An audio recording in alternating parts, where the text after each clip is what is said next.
Hello everyone, welcome back to Teaching with Tenia. I hope you guys had a great restful Thanksgiving. As you can see, I'm still at home resting and this was a much needed break. So hopefully you guys are resting as well. In this video, I'm sharing things that I wish I knew as an education major in general that I didn't know about.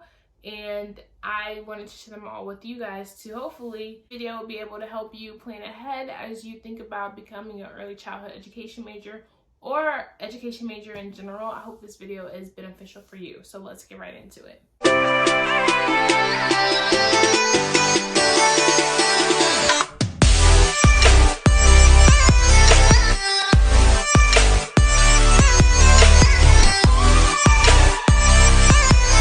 First thing I wish I knew is that lesson planning is hard.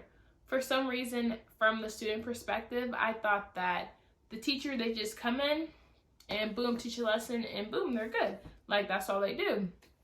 But coming from behind the scenes, I now realize they very well may have been planning for like 2 weeks in ahead to make sure that lesson is great just for you, or that experiment is what it's supposed to be, all the materials, collecting it, all that stuff. And as a student, you just sit there and learn from the great lesson. But ideally, it's not like that. Most teachers are planning ahead, and lesson planning is hard. Whether you have to sit there and think about all the possible differentiation strategies you need to use, or just get the hang of lesson planning in general, because it's not something that we come in knowing how to do. Yes, lesson planning is hard, but you will get through it. That's something that I wish I knew that I can now say to you all. Another thing I did not know as an education major is that not only are you taking like your gen eds, your math, science, all those classes, but you're also taking a methods class of those classes. So for example, I had math integrated 1, integrated 2, and then I also had to take a math for elementary school students, or elementary school, I forgot what the class name exactly was, but basically it was math, teaching those basic skills at elementary school level, because that's my certification. So not only did I have to take the math classes, but also the methods class, and same for science. I took a science class myself, integrated science 1 and 2, and boom, I had to take a, science methods class, which is what I'm in now, and social studies. Like I took a history, but then again, I also had to take a social studies for elementary school students. So not only are you taking your regular content courses, but also your methods courses. It's just education majors do have a packed schedule. So just be mindful of that as you're planning your semesters, or what you want your educational degree or certificate to look like. Moving on to the basic skills testing. I did not know that if you got a high enough SAT score that you did not have to take the basic skills. And to be honest, when I was in high school, I did not take the SATs. I did not take them seriously at all. So hopefully, as I am sharing with you guys, that you do better on them, so you won't have to take the Practice 1 basic skills test as well. I actually just filmed a video on that. I put in the cards above. I passed, but those add up. Each test was like $90, and I actually failed one of them, so I had to take another test again, and that was another $90. So just so you know, the basic skills add up, and if you can go ahead and knock it out with your SAT scores, then I would recommend you do that. So in my school, another thing that I wish I knew was that I would be in the classroom taking observations super early as first semester of freshman year. When I came on the recruiting process looking at schools, I thought I was going to be a elementary school counselor. And I just thought I wanted to take that route, switch it up literally right as I was looking at colleges. Basically, I was running away from my calling of being a teacher.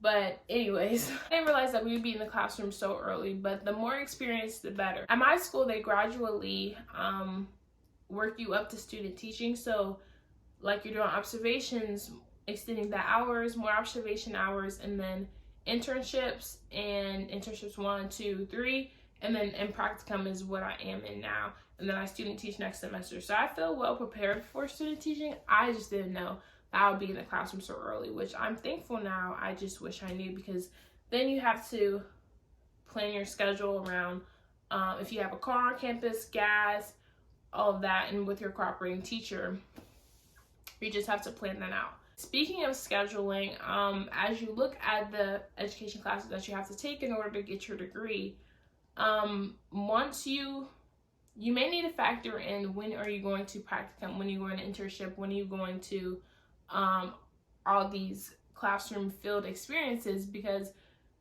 yeah, you may have class and it may be a credit, it may not be a credit. Like my internships weren't a credit, but I still had to go to them. And I thought that would be time where I could do my homework blocks, but actually I needed to be in the classroom. So just when you're working out your schedule, keep in mind when you have to travel to go to other classrooms and when your cooperating teacher is available. Like, take all that into account, because I did not know that. But now that I do, like, know what I can take on and what I can't take on, and what to say yes to and what to say no to, and fitting my class schedules around that has been very beneficial as I continue with my education. Another thing I didn't know is that you have to pay for materials, whether it's a bulletin board that you may need some materials for, or for example, a science experiment. In my science methods class, you have to put forth money outside of what you're probably on scholarship for, or a grant, or whatever, however you pay for school. This money is coming out of your pocket because you didn't know you had to pay for it, like materials. Sometimes you need scissors, glue, all that stuff. But another way they tuition, or the schools get you, is by putting those materials onto your your tuition bill. Like, for example, I had a class called Play, Movement, and the Arts, and the teacher, my professor, I got all classroom materials, and then it was like another $15 added on my tuition. I was like, hold on, what's going on here? So they're like, oh yeah, your professor got you all materials, so everybody in the class has to pay this extra $15. I'm like, who knew? Nobody would have told me. But of course I use the materials, so you got to pay for them. But just that's something to look out for and to maybe save up for, because who knew that you had to do that. Speaking of money and just the overall cost of your education degree, you may have to pay to get your clearances multiple times. I did not know that. I thought freshman year, cool, we're done. But apparently it's like every 2 years, every 3 years, depending on what state you're in, you may need to get your clearances again, and that costs money. You have to get your fingerprint, your background check, all of that. So I wish I had knew that as well, because now I got my clearances my freshman year, and now as a senior I have to get them again before going into student teaching. And all of these little hidden fees or things that you didn't know, including textbooks, extra stuff, that starts to add up over time, especially if you were not prepared for it. So that's why I want you guys to be prepared for it if you're watching this video. And then looking ahead at student teaching, this is literally information that I learned like a month ago, was with student teaching you have to get new shots, new year clearances, and you have to pay for a certification test and pay for your certification. It's like all these hidden costs. But apparently, that I didn't know, if you get your degree, you don't automatically get certified. Like, you can graduate with early childhood education degree, but that does not mean you're certified in PA or whatever state you may be in. So, just so you know, when you're planning all that out, save money for your certification, because that costs. Also, for student teaching, you may need to get your shots or different tests just to make sure you're good before you are in the classroom with those students, and also teaching insurance, just to make sure you're not liable for anything. And I would have never known these things if we didn't talk about it, but I wish I had knew earlier, especially because you cannot work during student teaching.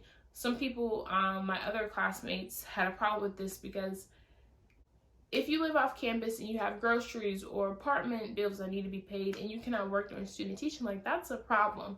So if our school had let us know a little bit more ahead of time, they could have like stacked up their bread, or even you can get ahead on those bills as well, be able to work depending on your school's policy and how rigorous student teaching may be.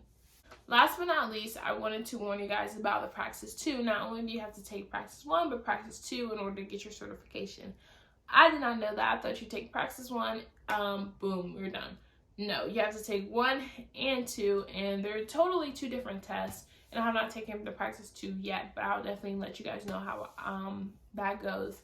But all these little hidden costs or field placement hours, it can be a little tricky as an education manager, and sometimes trying to fit it all into 4 years may be a lot. But I just wanted you guys to know some things that I didn't expect coming into education, like lesson planning, the costs, certification, and clearances. But at the end of the day, it's all to make sure like the kids that we're working with are good, they're in good shape, and of course we need the knowledge to be able to teach them. So anyways, that is all that I have for you guys in this video. If I'm missing anything, or you want to share something that you didn't know in your education program, if you're a senior, junior, even a freshman, like we can all share with each other, and hopefully the next generation of teachers will be better prepared to go into education than we were. So thank you so much for watching this video. Don't forget to comment, like, and subscribe, and I'll see you guys in the next one.